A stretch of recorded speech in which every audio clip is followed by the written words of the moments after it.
Hey everyone. So welcome to this third part of the Mastering Gradient Descent lecture or lectures. And in this, what we're going to do is we're going to implement in Python the gradient descent algorithm and explore the differences between both batch gradient descent and stochastic gradients. Right? Now, in the previous lecture, we had already covered what the gradient descent algorithm is in quite a bit of detail. In the first, in fact, part one, we've gone over the basic intuition of how it works and solved it for a simple one-dimensional problem. In part two, we've kind of expanded that to understand how it works for a vector problem, where we're saying if you have a vector or basically a row matrix of variables that you want to optimize or minimize, um, well, at a given point, you have an initial or a certain value for that W. And then what you do is you find the gradient of that function you want to minimize, which is the objective function with respect to each of those variables, right? Which is basically the individual partial derivatives with respect to each of those variables of that function. You add a learning rate, you multiply that by a learning rate, and you subtract this term, which is effectively the step you're taking from the value you have for the variables to get the value at the next iteration, right? Which is what this indicates. And you keep doing that to hit what are called convergence criteria, meaning if your objective function is stop changing or you've hit say 99% accuracy, or in reality a lot less, a lot lower than that, you wouldn't get to 99%. But basically, if your objective function has stopped changing or you've hit a certain error threshold and you're fine with the values you're getting, you stop. So we derived this in the previous lecture. Now when we implement this, you'll see these, but basically we're trying to solve this regression problem, right? We're trying to take this data, we're going to fit this model to that data, and we're using gradient descent to train this model, right? So it's a simple machine learning problem. But in this case, we're not going to set up a training and a test set, right? It's because we're not doing machine learning. The focus of this lecture is on a gradient descent. When we kind of do machine learning or deep learning problems, we will actually do that in more detail. So the objective is the sum of the square of the error in the prediction. So the error is the difference between the actual value and the predicted value for a W1 and W2. You're taking the sum of that, the square of that, summing that up across all the data points and dividing that by the number of data points. So it's the mean square error, right? So square of the error and the mean of it. And we've, in the previous lecture, derived what these derivatives are. So I'm not going to go through that again. When we implement it, we'll actually use chain rule to break this into two parts to implement it, which is how we've derived this. Okay. And we're going to use different learning rates. You can say alpha 0.01. I think in this case, when I set it up, but when I actually implement it, we'll actually try 0.1 and 0.05 as well. And then you can experiment and try different things. Okay, so let's go and implement this.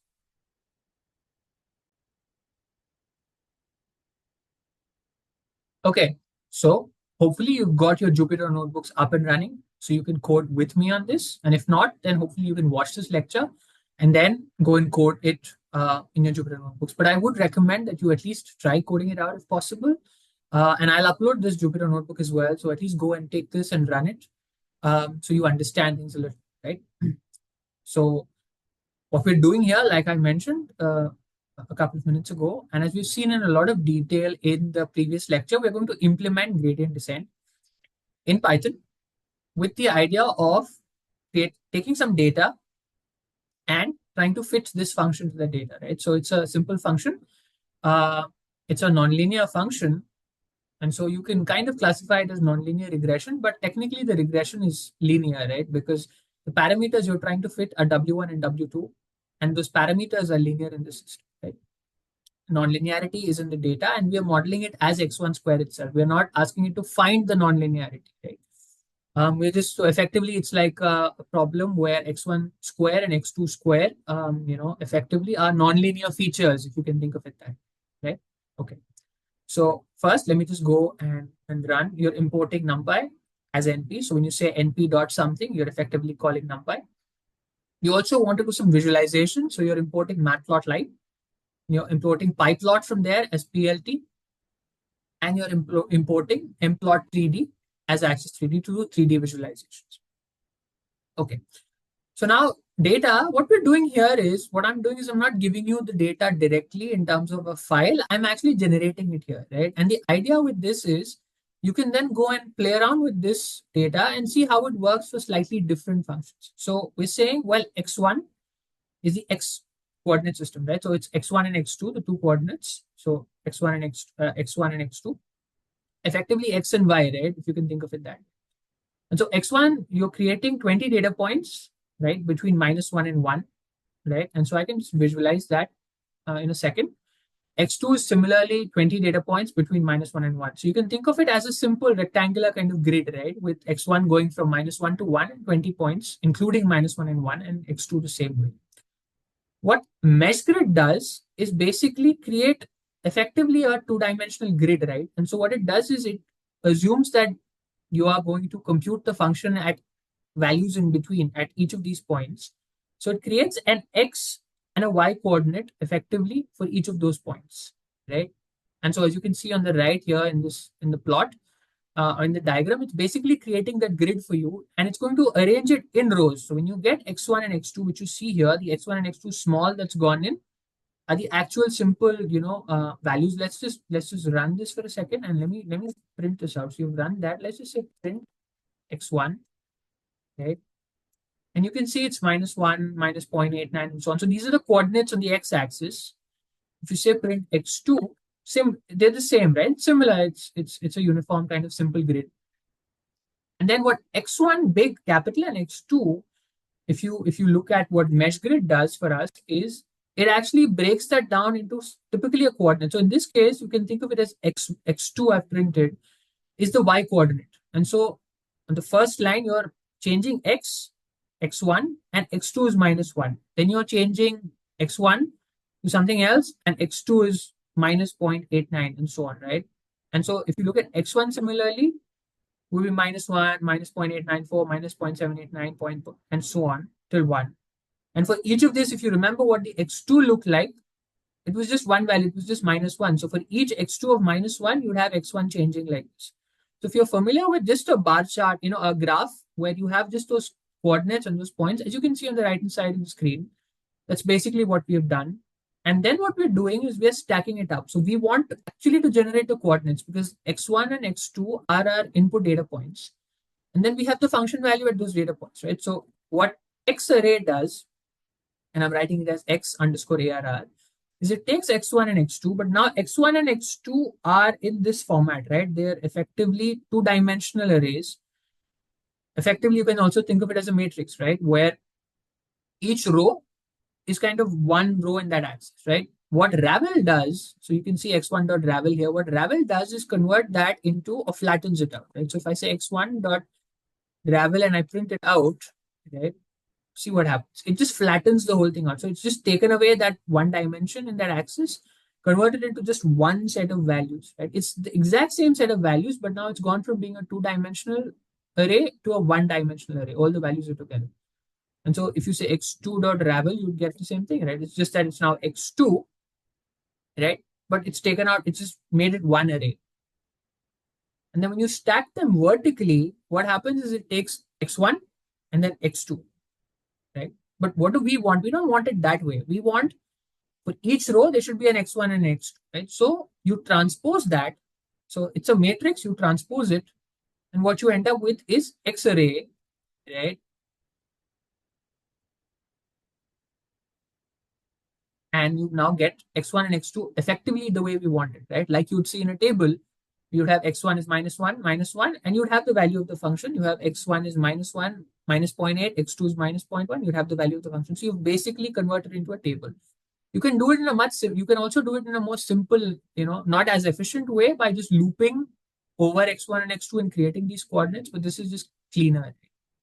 And so fx now is just the value at each of these points, right? And if I print f of x, it's basically the value at each. So for each x1, x2, you'd have the corresponding f of x, which is y, right? The corresponding label or the actual value. And what we have done here is we've given you the W1 and the W2. So this is the actual answer, right? We've said W1 is 2 and W2 is 1.5, right? So we already know the answer to the question. And what we're going to see is, can gradient descent help us get to this answer? So hopefully that makes sense, right? So let's visualize this data set. Let me just clear this, just 1 second. Let's take this out, clear it. And now let's visualize the data. So what I'm going to do is, it's a 3-dimensional plot. You have on one axis x1, which is the zeroth kind of, you know, so this basically colon here, if you're not familiar, will give you all the rows. And this is the zeroth column, so it's x1. This is the first column, so it's x2. And then f of x is just the function value. So when I run that, you see this. So this is basically the function. You see x1 going from -1 to 1.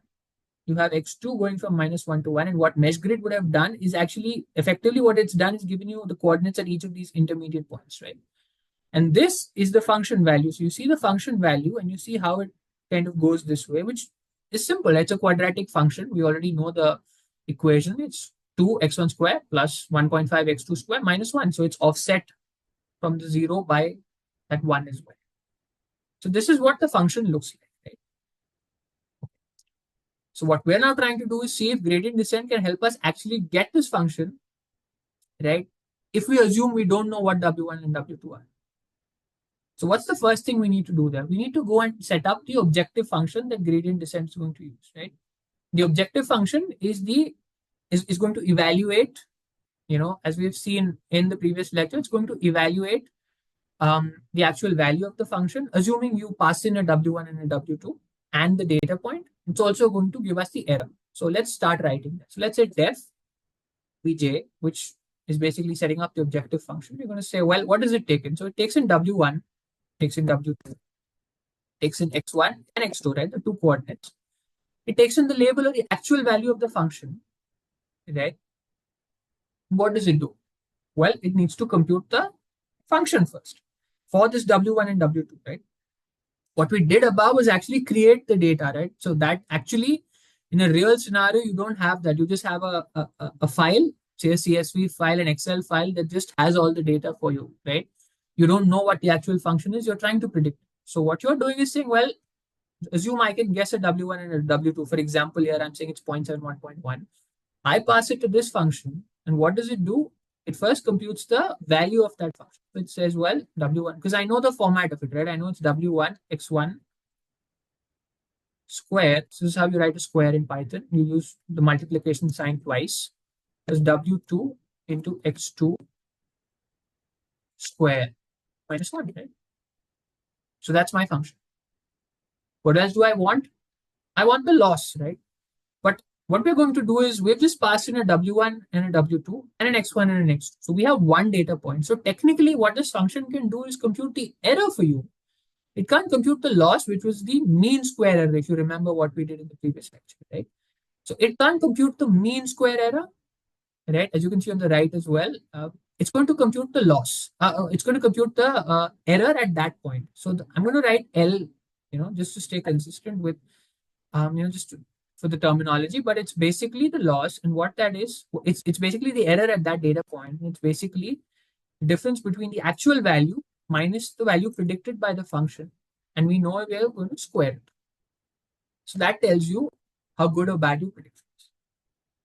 What's the other thing we need? We need the derivative, right? It's gradient descent. We need the gradient. So let's compute the derivatives. So what are the derivatives we want? Well, we need the derivative of the loss, actually the error, with respect to W1. And we need the derivative of the error or the loss in this case with respect to W2. We don't need it with respect to X1 and X2 because those are actually a data points, right? Where it needs to work for that data point. We're trying to find, how to change W1 and W2. How do you do that? Well, let's take the example of W1, and we've done this in a lot of detail in the theory session in the previous lecture. But we're going to use chain rule. We're going to say, well, it's DL, because that's how we set it up, right? We're going to say, well, it's DL, DF, right? And the derivative of this with respect to F is quite easy. We already have the value from the previous lecture. And we're going to say DL, DF, DW1, right? DF, DW1. So what is DL, DF? The derivative of this with respect to F. So D by DF of this, if you remember your differentiation, or you remember the previous lecture, the answer is 2. Or you look at what I've written on the side, what you're seeing on the side of the screen. Well, it's 2 times y minus f, right? 2 times y minus f times the the derivative of y minus f with respect to f. That's the derivative of this. So it would be y minus the d by df of y minus f square is 2 times y minus f times d by df of y minus f, right? Why? Well, we've derived that in the previous section, previous lesson. It's basically, again, uses chain rule to get there. And that would be minus 1. So I'm just going to say, instead of saying into minus 1, I'm actually just going to say minus 2. Okay. What about df dw1? Derivative of f with respect to w1. So the w2 term, there's no dependence here on w1, right? w2 or x2 are not dependent on w1. So that goes to 0. So constant, that goes to 0. And I need to remember to say 1.0 because in Python, if you don't add the decimal, it sometimes treats it as an integer and then the arithmetic can get complicated. So what's the derivative of this with respect to w1? Well, x1 is not dependent on w1. So x1, you can say d by, you can basically say, and it's partial, but you can say d by d w1 of w1 x1, right, square is basically, right, is basically x1 square times d by dw1 of w1, right? Because this is no dependence on that. So you can take that out. You're left with this, which is 1, right? The derivative of something with respect to itself is 1. So what you're left with is x1 square. And similarly, try and check this out yourself. We've done this in the previous lecture as well. Is x2 square. Now what are we going to do? We're going to change this up, right? Chain rule, right? So we're going to say, well, dl dw1 is what? Is dl df times df dw1, and dl dw2 is dl df times df dw. You don't need to use chain rule. You can actually just use the actual value, and we have, as you can see, we've already derived that. But well, this is an easier, nicer way to implement it for me. And what are we going to return? The function is going to give back. Well, it's going to give back the loss. It's going to give back the derivative of the loss. Actually, error, but let's just call it loss for now. And that's that. And so just make sure Jupyter Notebooks sees that function. So now what are we going to do? We're going to test this out. So we're going to pass in a W1 and a W2. We're going to give it an X1 and an X2. We're going to give it a Y. Now, why am I giving it this Y? Well, the function is W1 X1 square plus W2 X2 square minus 1. I just want to make sure it's giving me a sensible value.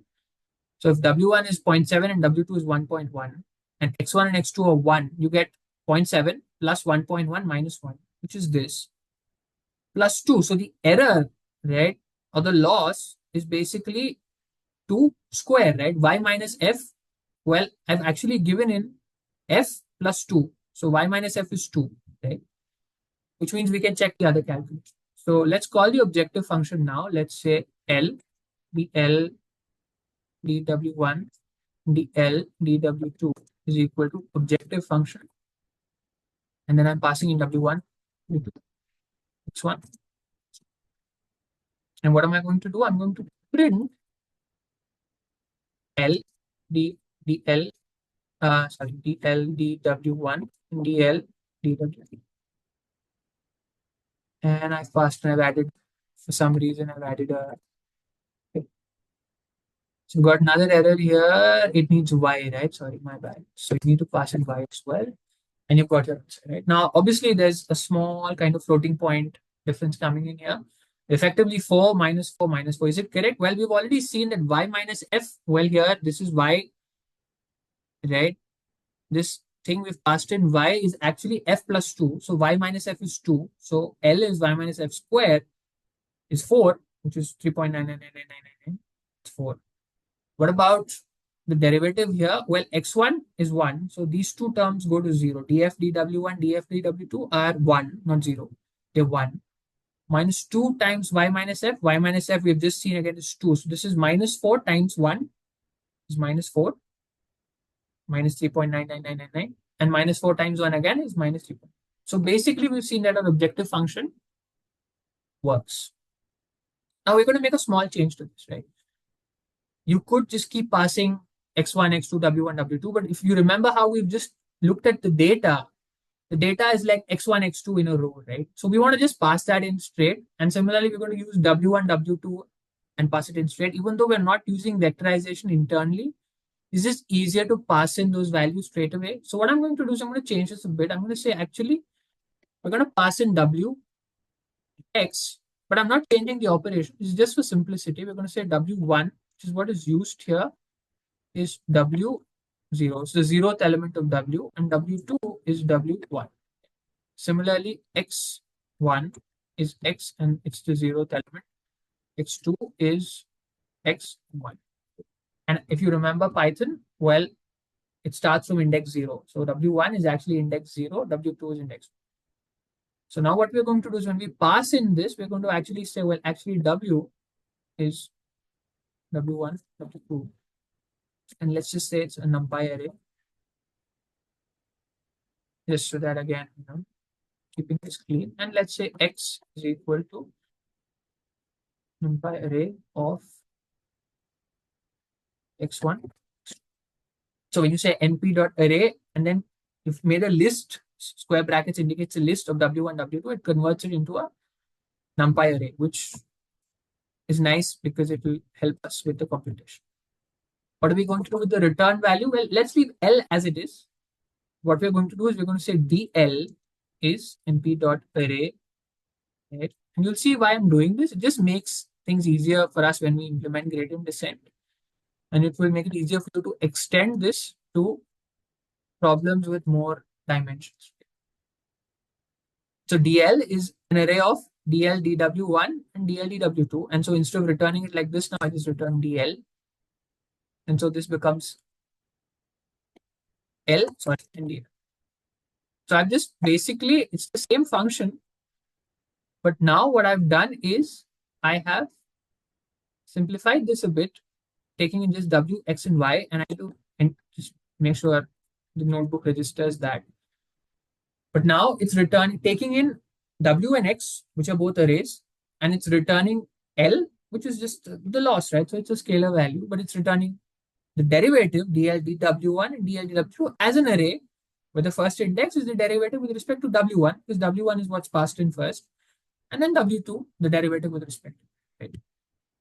Okay, so we've got our objective function. This is what gradient descent is going to minimize, right? It's trying to minimize this function, and this function is giving you not just the loss, which is the objective, it's also giving you the sensitivity of the loss with respect to your two variables, right? With respect to w1 and w2.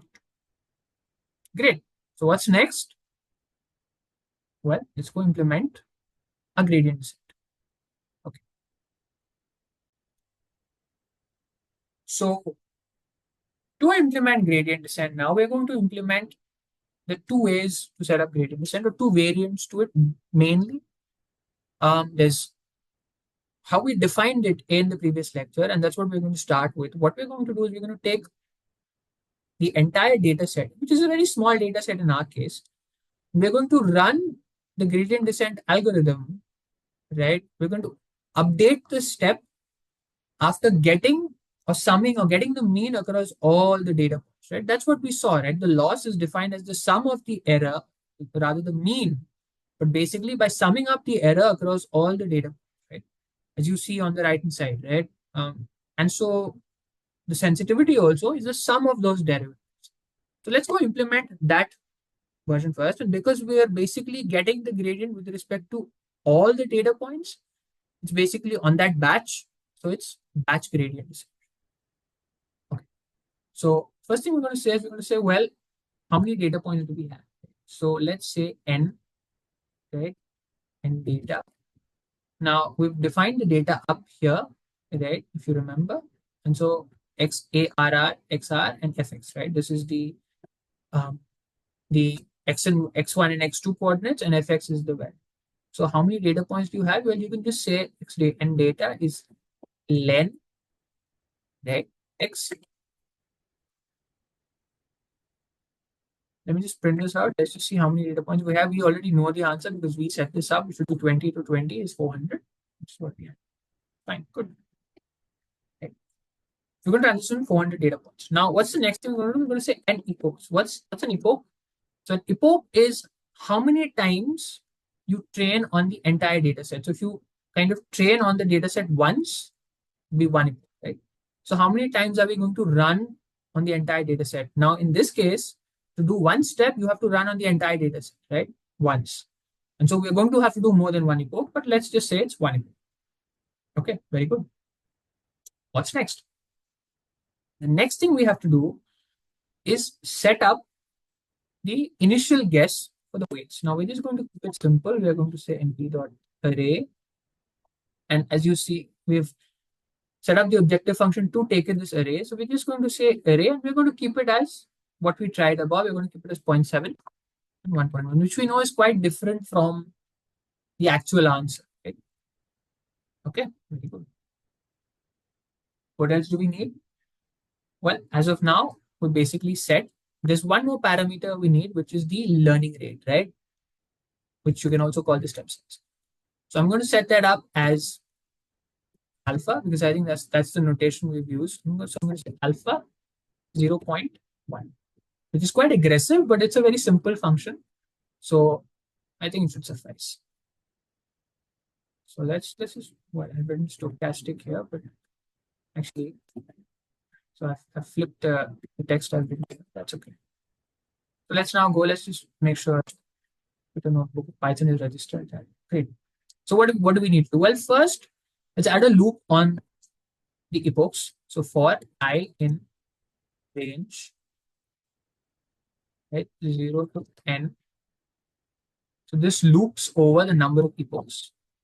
For now, there's just one epoch, but let's just write that line. So it will just loop over the epochs. What's the next thing we need to loop over? We're not vectorizing this, right? We haven't covered vectorization yet. We'll do that a couple of lectures from now, And so when we get to vectorization and you start vectorizing your deep learning models, you can vectorize gradient descent for j in range. And I'm just using I and j. It's simple. What do you have to do next? You have to loop over your data. So let me actually just add a comment here so it's easy for you. Loop over the number of epochs. And then for each epoch, loop over each data. And so, and data. And then what do we do? So we've got that. Again, we're going to do this step by step. So let's first get the x1, x2, and y values. So what's x1, x2? Well, we know that XARR or X array is our x1, x2, right? And then, so x1 and x2 is basically for the jth data point, it's XARR, right? That's for the jth data point. Okay. What about the y value? The y value is f, right? Because that's what we've set it up as here. Fx, in fact. So it's going to be fx and j. And so what we're going to do, we're going to get that and pass it to the objective function. And what is the objective function going to return for us? It's going to return the loss and the derivative of the loss with respect to W1 and W2. So let's just write that. I copied the wrong thing. Let's just say, well, L is equal to OBJ objective, right? And objective of W, X, and Y. But actually, X now is X array J, and Y is Fx.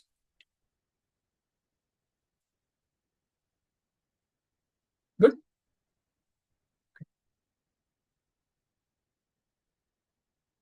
And then W, we've just set W up for this case. So it will not take the old one, it will take the new one, although the values are the same. And let's do something simple. We're not doing any optimization. Let's just print and see what happens. Let's say print, let's just say L, yeah. We know we're printing loss and the derivative of the loss. Let's see if this works for each data point. Let's also print these two values.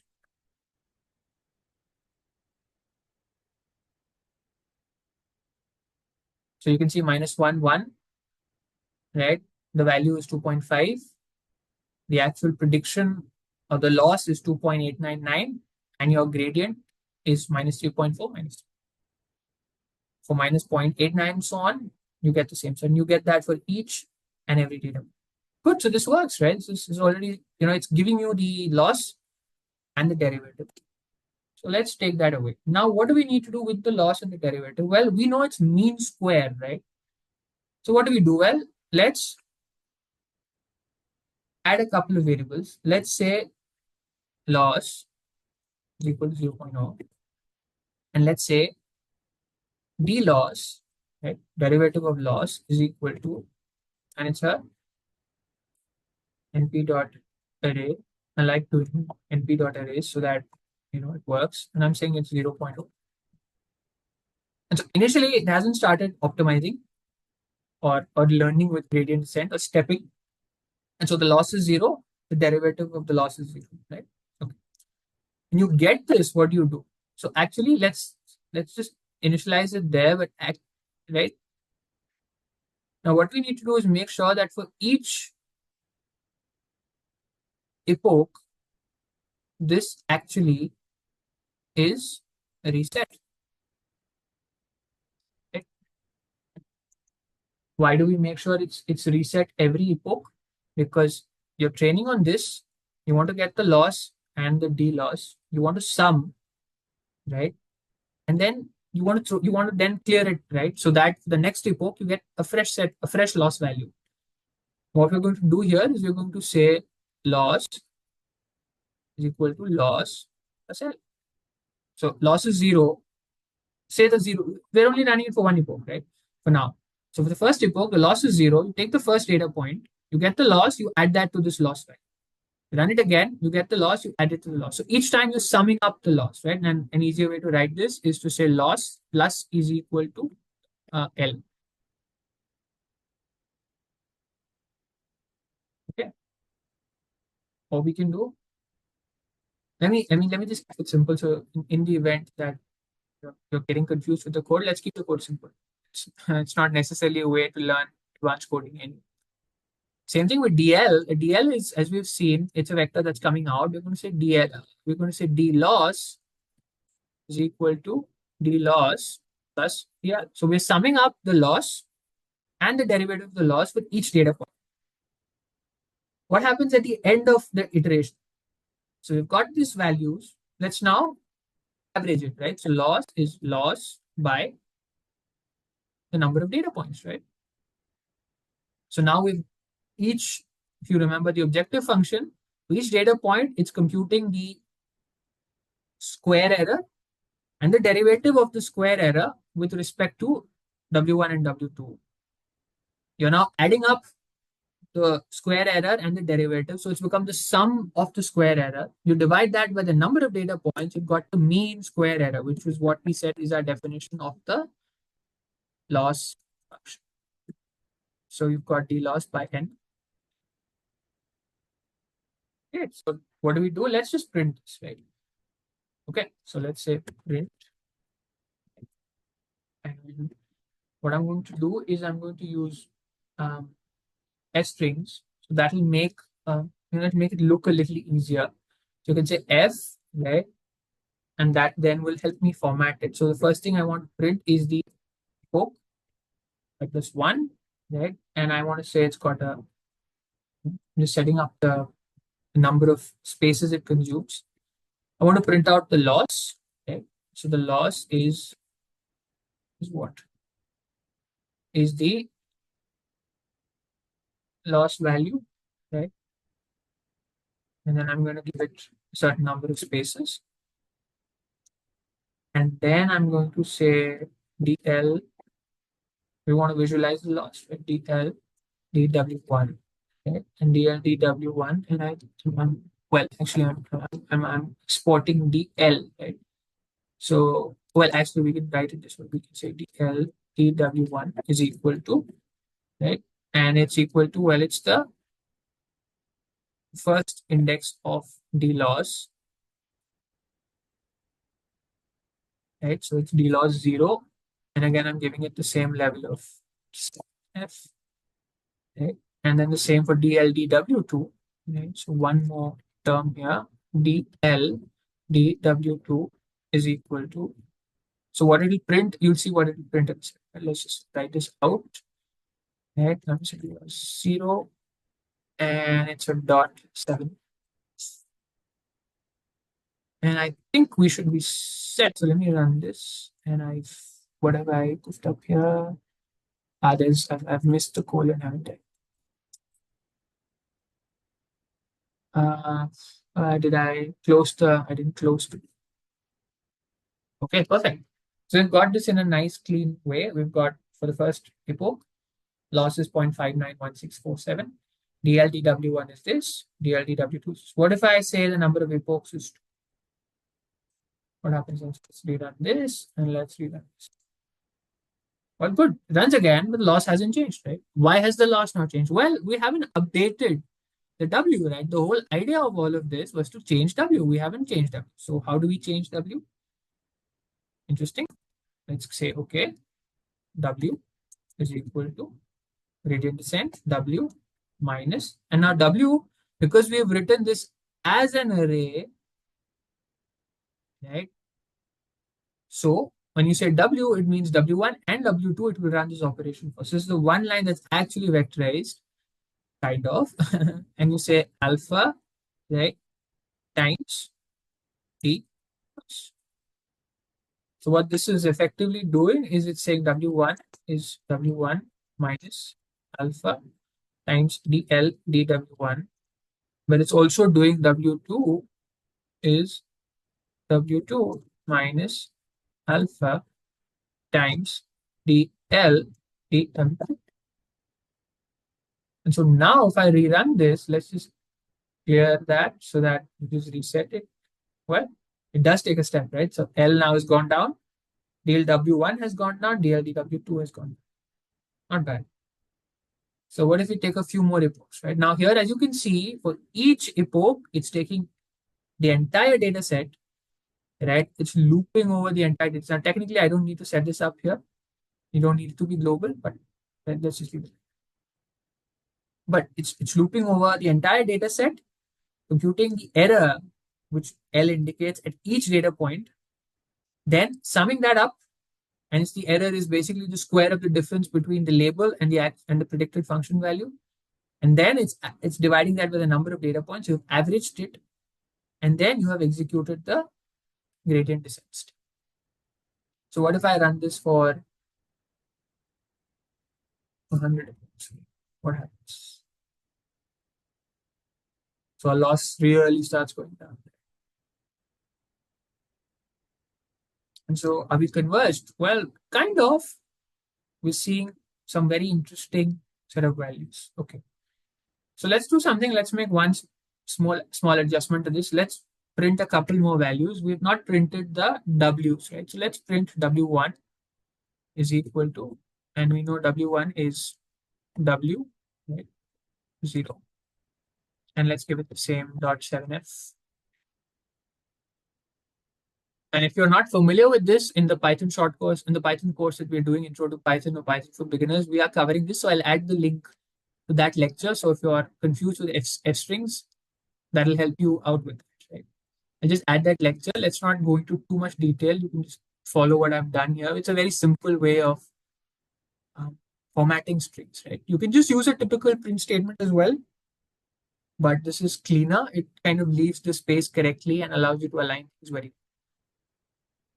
good. So, well, not bad. Now I ran it again. So it's just run the next set of iterations. So let's just reset this and rerun this. And we see initially 0.591, W1 is 0.7, W2 is 1.1, and after 100 iterations, W2 is 1.947, W1, W2 is 1.55. Wow, not bad. We're pretty close. So we need to run a few more iterations. So because we know the answer was 2 and 1.5. So what if we run this for 500? Well, now we are getting close. Let's see, 1.9999, 1.50. So we are really starting to converge, and by 500 iterations, we are very, very close to convergence, right? Very nice. So let's do something. Let's just set up the visualization function for this. And so we've not implemented stochastic gradient descent yet, but we can visualize what we've done. So let's just create a simple plot. So we're going to say PLT, which we've just imported on the top, if you remember, from Matplotlib. We're going to say PLT dot plot, right? Now, what do we need to plot this? We need these data points. So what we're going to do is set up a couple of arrays that capture this history, right? So let's just here, apart from this, add a couple of arrays that capture the history. So let's say iter iterations is np dot a range, right? 0 to n inputs. What does this do? It creates an array from 0 to the number of inputs, right? 0 to number of n inputs. And then, so 0 to 499, I guess, right? Okay. Then what do? We say, well, what do I want to visualize? Let's say I want to visualize f, w1, and w2. So I'm going to say f, forget the derivatives for now. Let's say f his, right, is np dot zeros, right? And it's just the number of inputs. Similarly, w1 is his just stands for history, is np dot zeros, and um, and actually let's just say w his makes it easier, np dot zeros, right? And then what are we going to do? We're going to say actually um, f is f is I, right? Is so that's the function value. Actually the function value in this case, because we're minimizing, so it's the objective, right? So it's the loss, actually it's the loss. So we're just going to say loss, and then the w is, right, I, and I'm going to just write this explicitly. There's an easier way to do this, but let's just write this clearly. So that is w0, and w is I1, and so it will miss the last update in terms of W. We'll compute the values, but that's good enough for us, right? So okay. So let's just rerun this once more. We've got that. And now I want to plot. So let's plot first the objective. Right? Let's just make sure we plot the objective function. So we're going to say, well, plot iterations. And then we want f is, right? We're going to use the star to indicate each data point. And we're going to say the label is f of x, right? And let's just first run this, see what we get, and we get, okay. So it goes from,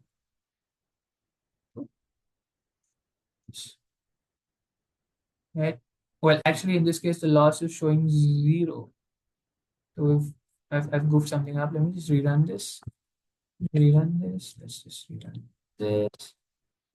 Okay, so the loss is back being the correct value, and let's rerun this. So correct, right? From 0.6. Already started converging by the 100th iteration, and then it's really flattening out. You could use a log plot, but I think this is good enough. So I'm just going to just clean this up. I'm going to say x label, right? And it's going to be, so the x-axis is iterations, and plt.y, and plt.y is the loss. Okay, very good, great. Let's also copy this. So let's say, and I want to plot the W1 convergence. So I'm going to replace this with W his 0. Sorry.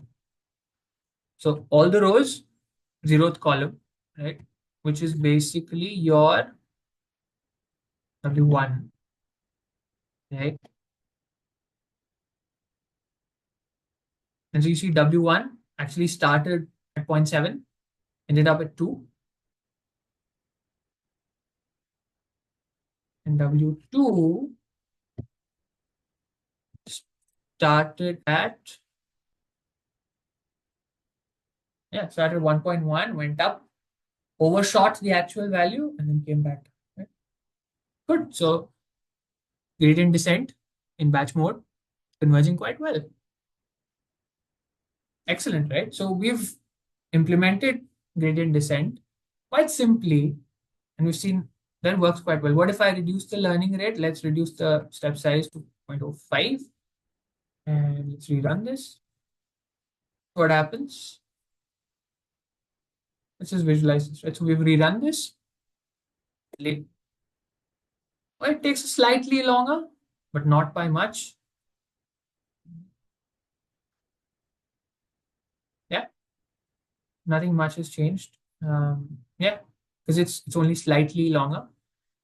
Convergence takes a little longer. Obviously, when you reduce the step size, you see it doesn't overshoot, right? Why is that? Well, because if you visualize this function, you're constantly kind of trying to take steps down. If you take a step too large, it might overshoot to the other side, or it might overshoot to a point where the loss goes up a bit, somewhere here, let's say, and then it corrects again. If you take a smaller step size, the steps are finer, so the chances of it overshooting to a slightly different point are lower. So that gives you an understanding of step size, right? Picking a decent step size, 0.01, for example, make convergence very, very clean. Good. So we've implemented batch gradient descent. So you've got, your next kind of step done. What are we going to do next? Well, we're going to go next and implement stochastic gradient descent, which is a variation to batch gradient descent. Okay, so let's do that.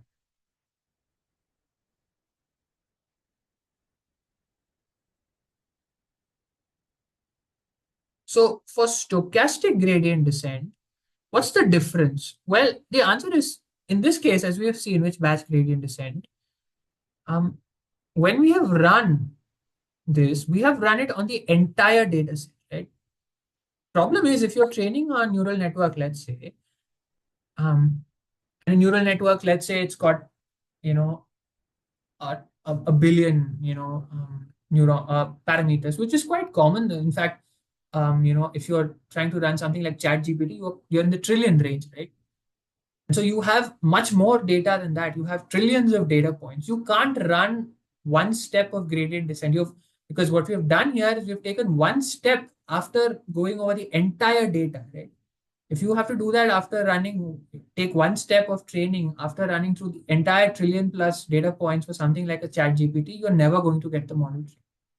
So what you could do, and that's what stochastic gradient descent does, is it says that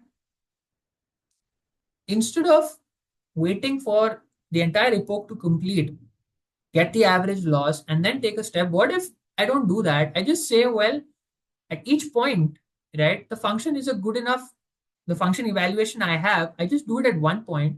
That gives me a good enough estimate of the loss and the direction of the step. And I just start taking the step. I don't wait for all the data points. I get the error on the first one, I take a step. Then I get the error on the second data point, I take a step. So in this case, if you have 400 data points, by the time you're done with training one epoch, right, which is 400 data points, you have taken 400 steps, right? So what are we going to do with that? Let's just copy paste this code because it's going to be very similar, right? Right. But now the only difference, leave all of this the same, number of data points the same, the number of epochs. Let's just bring this down to one for now. Same starting point. Let's keep alpha 0.05 because we've seen it takes out the oscillation, right? Very good. The number of iterations is now slightly different. The number of iterations is n data times n. Why? Because at each data point, you are now going to take a step. So we want to record the value of the function at each data iteration evaluation, right? And at the end of the epoch, you would actually have really made a big jump. This is great, right? what we're going to do is we don't need this term, right? We're not going to bother about it. So let me just take this term out here. Don't need the loss or the D loss. Take that out. What are we going to do? We're going to say, well, actually, remove that, right? So it's good it's not vectorized because you can see what is happening. You can't vectorize this part anyway, right? You kind of, yeah, I mean, yeah. So it's going to be complicated to visualize. So I'm going to say L and DL is objective this. And then what am I going to do? I'm going to say, actually, let's register that. I don't take the average. And I'm just going to say W is W minus alpha DL straight away.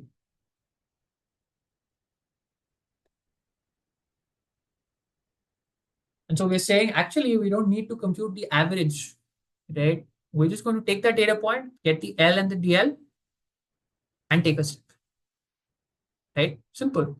And so actually, F his now becomes J times N, J times what J plus, and then it's I times N. Just making sure that's correct. Yep, it is. Right. So let's just let me just copy this here as well. Why is that? For each j? Well, if I is 0, this term is not active and just keeps updating j till you get to the end of data and just want to record every single value. And then when end data becomes, when I becomes 1, it's actually now 400 data points. This is now the 401st iteration, right? So that's why I'm doing it. And let's run this. So we see that, and I've started at the wrong point, I think. Is the loss value, because I'm printing a loss, what I should be printing is L, and then I need to be printing, hold on, I need to be printing, so L, and this is DL. Okay. Let's go rerun this. We've started at an initial loss value, but this loss is different from the previous one because that was the average loss over all the data points. This is just on the first data point. This is on the second data point. This is on the third data point. But actually, after the first one, you have changed the W1 and W2. You've taken a step, right? And you've updated it. And on the next data point, so in one epoch, we're running one epoch, right? We've gone over the data once, so this would be 400, right? And so epoch is still one. You've actually converged quite a bit, right? We've gone down here from what, 1.8, 1.9 to 1.55, when the actual answer we know is what? It's 1.5, and this should be 2. We're already there. We're almost there, right? So with just one epoch, now let's visualize this. And again, I have goofed up the visualization, I think. Hold on. Because I'm saying loss, right? And this is so, right? And let's just visualize that. And yeah, see that? In no time, we've actually converged, right? And if you look at W1 converging and W2 converging, what is the difference you see in the convergence? So you start seeing these oscillations. Remember the previous one, it was just clean convergence because you have averaged over all the data and then taken a step. So your step is an averaged value and then the step is clean. In this case, taking a step at every single data point, which means in some cases your error is larger, in some cases your error is smaller. If your error is larger, it's taking a larger step when maybe it shouldn't, and vice versa. So as you can see, the convergence, it seems great, but as you can see, it starts oscillating, right? The errors are good and then bad. If you look at the derivatives, sometimes they're very low, sometimes they're quite high, right? And so stochastic gradient descent, right, works quite okay. Let's now run this for 10 epochs, right? And see what happens. And we see that Yeah, it's converged. It's converged. And it's converged, right? It's gone to 1.5. It's gone to, so it has converged, but not all that well, not all that cleanly, right? It's got these oscillations.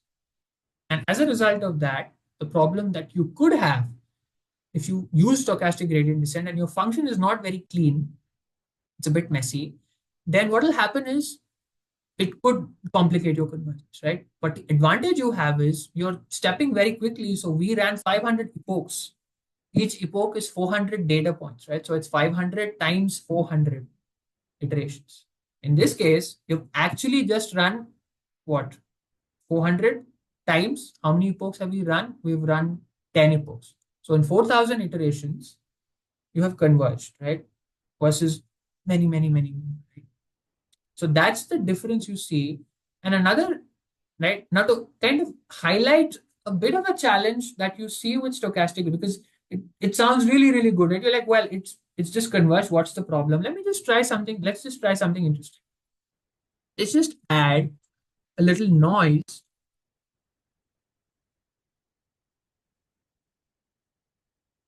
So let's say f of x is the actual function we are training.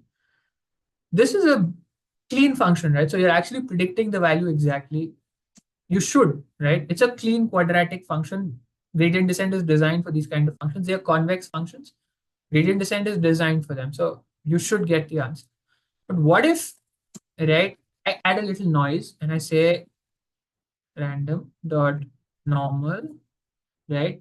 And I say, and I'm adding 0, 0.2 length fx.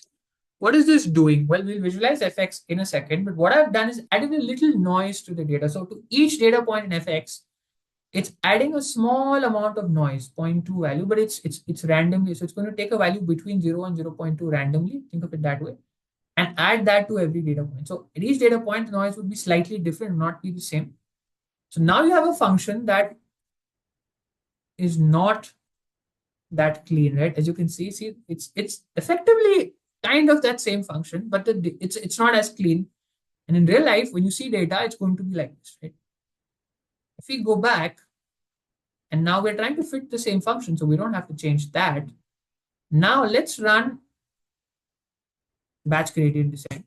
So let's run batch gradient descent, and let's plot the convergence. Right? Let's see convergence. Not bad. It's still quite clean, right?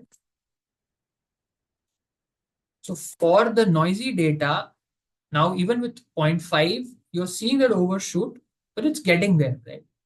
You can clearly see W2 is getting there, W1 is getting there. Obviously, the value will not be 2 exactly because the data is noisy.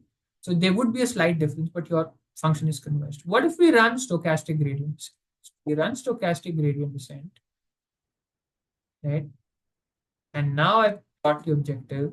It's very, very noisy, right? It's kind of getting to 0, but it's really, really noisy.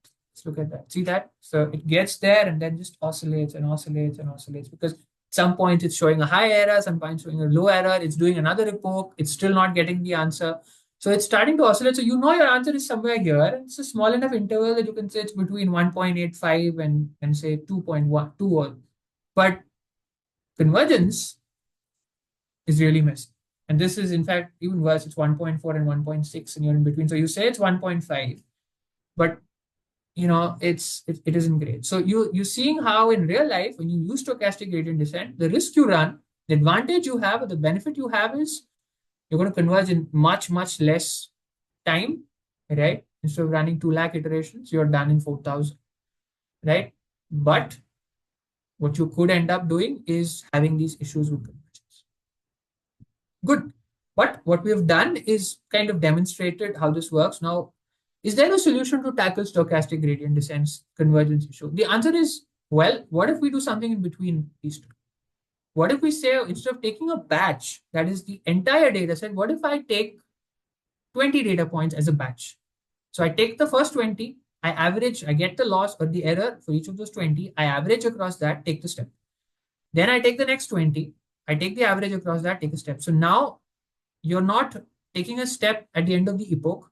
You're actually taking the step not at the end of every data point. You're waiting for 20 data points, averaging the error, and doing it. So that would be an example of mini batch gradient descent, right? Where you're now breaking the data down into small batches. That's very vectorizable as well. So that speeds things up. And then you compute the error that will reduce the oscillations. And that's an exercise for you. Can you modify either the stochastic or the batch gradient descent and implement a mini batch? Let's take a batch size of 20 data points. And does it improve convergence, right? Does it make it easier for you to get to the solution? That's a question that you need to look at. Okay, so that's good. We've covered the programming part of this lesson. Let's just quickly kind of go through a little theory as well, and then you've hopefully by now kind of through the three parts of gradient descent understood the basic intuition and understood how you walk down a hill, and how that's the basic idea of gradient descent, finding the direction of the steepest descent, which is basically opposite to the gradient. We've then found the vector version of that and derived the simple, the math for the simple problem, and we've now implemented both stochastic and batch gradient descent to see the differences, right?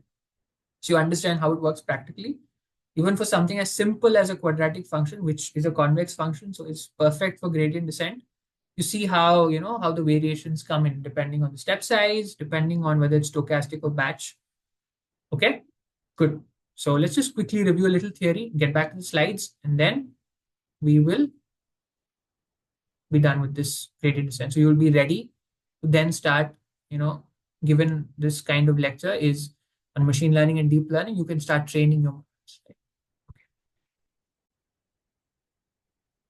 Okay, so we're back to the slides. Let's just quickly just review what we did. We explored batch gradient descent and stochastic gradient descent by implementing it, right? Where, just to summarize, in batch gradient descent, you take, in our case, we looked at the entire data set, which was a batch of size n.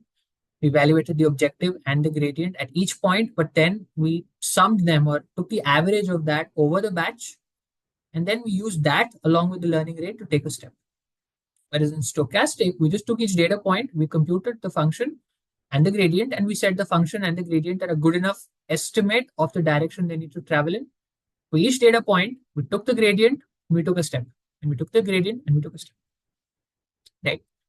And the advantages were that with stochastic gradient descent, we could move very quickly, right? But as we saw, oscillations can happen because sometimes the function at that point is not a great estimate of the error at other data points. When you average across data points, then you get a better, mean error basically, which means the convergence is, but takes more data, but you're taking more time to take steps. And so if you have a large data set, it's going to get complicated. So typically what you do is go somewhere in between where you take mini batches, right? And so in that case, the size of the data set now doesn't come into play because you're taking small batches. Instead of taking 1 point, you say take 10 or 50 or 100 and then average and take steps. So that effectively is a good kind of middle way between these two. Now, typically when you implement or run gradient descent problems, some of the challenges you'd face, and the problem we solved was quadratic. It's a quadratic function, so it's perfectly designed for gradient descent. But typically, you could get stuck at what are called local minima or saddle points. You could experience it's gradient descent. So if the gradients are bad for some reason, you could have a problem. And then we did look a little at this, where if the data is a bit noisy, it's not a clean function, which is typically the case. You could have convergence issues. So what do we mean by getting stuck at local and global minima? Well, local minima and saddle points, right?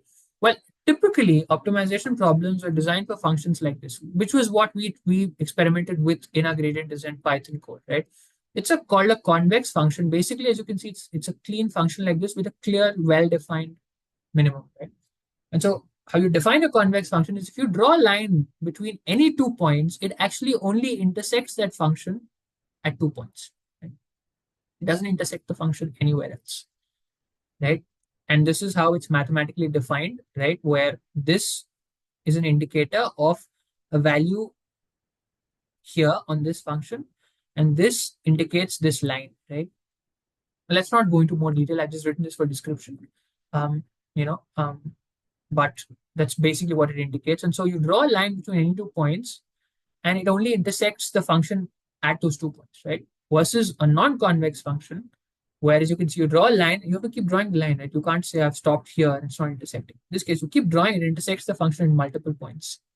So that's a non-convex function, but that's kind of what you're going to see in reality. So real optimization problems are kind of like this, not like this, right? And so if you start, instead of starting here and ending up here, you start here, you could end up here, and it would be what is called a local minimum, because it seems to meet the convergence criterion here, but assume there's no path anywhere further from here. You get stuck here, you don't end up here. This is the global minimum, which is the actual minimum of this function. You end up somewhere here, which meets all the criterion, but because now the gradient has stopped increasing or changing and has become zero here, you're stuck there. And so typically for functions you see, you could have a global minimum, which would be at some point. This is a simple function, right? You could have a local minimum. And so if you start here, you end up here. If you start here, because the gradient will push you here. And at this point, the gradient starts increasing. The function starts increasing. You're at your minimum, right? If you started here, you'll end up here. So your initial guess is key. Sometimes you could run an optimization problem with different initial. So you could take that gradient descent problem we ran, start with different initial points and see if it converges to the same place, right? In our case, the function was, convex, so we would get to the same point. But if not, sometimes you could, start here, end up here, but then you started here and ended up here, you realize, oh, actually, there's a different point, and that's a better minimum. Because it could be another local minimum, but it could be lower than this value. Or it could be the actual global minimum, which is the actual minimum of the function. Similarly, you would have what is called a saddle point, where now the gradient is zero. When the gradient is zero, gradient descent, the step size is going to be zero, right? The gradient is zero, so it's not going to take a step. But actually, it's just that at that point, the gradient is flat. And that happens with a lot of functions which are very flat, right? Some in certain regions. And so you think you've converged, but you're not. You've not, right? And so again, trying different initial guesses is a good idea. But there are other optimization strategies that have come up that are variations of gradients, right? And we won't go through them in detail here. But when you start training neural networks, some of these names will pop up. So we'll have a supplementary lecture in the future where I'll kind of explain these. But I think at this point, for all purposes of understanding the basics of deep learning or machine learning, I think we're sorted. So gradient descent basically uses the gradient direction to update. What you could use is a momentum-based method, which uses a combination of the previous step and the current gradient, right? And so if you've taken a big step, maybe you need to keep that in mind. If you've taken a small step previously, again, keep that in mind, but also account for the local gradient. Then you have what is called an ADAGRAD technique. What that does is, in this case, we saw that our alphas, right, which is our learning rate, was the same for every dimension. So we solved the two-dimensional problem. We used the same alpha for W1 and W2, but what if you kind of change the alpha for each W? How you do that? Well, let's not cover that now, but that's an example in algorithm. RMS prop, again, a different approach, but effectively doing the same thing, taking a different learning rate for each W. And in ADAGRAD, and then with Adam, what you do is you combine the benefits of both. You try and combine momentum with the idea of a different learning rate, and those learning rates would incorporate also the gradient in them somehow. Let's not worry about how that is now, but that's what Adam does. And so Adam is an optimizer or an algorithm that's used a lot when you're training your neural networks. So if you see these names, you realize they're just variations of gradient descent. And when we get to a lecture which covers this in more detail in the future at some point, as an additional lecture or a supplementary lecture, I'll add the link to this, right? So hopefully you've understood how gradient descent works, how you can how the basic principle works, how you implement it, and we're going to use that now to start training our models. Okay, and so when we get this lecture, we'll link it. But now, if you're in the deep learning series, we're going to kind of start building a single node learning model. So hopefully you're excited for that. See you in the next one.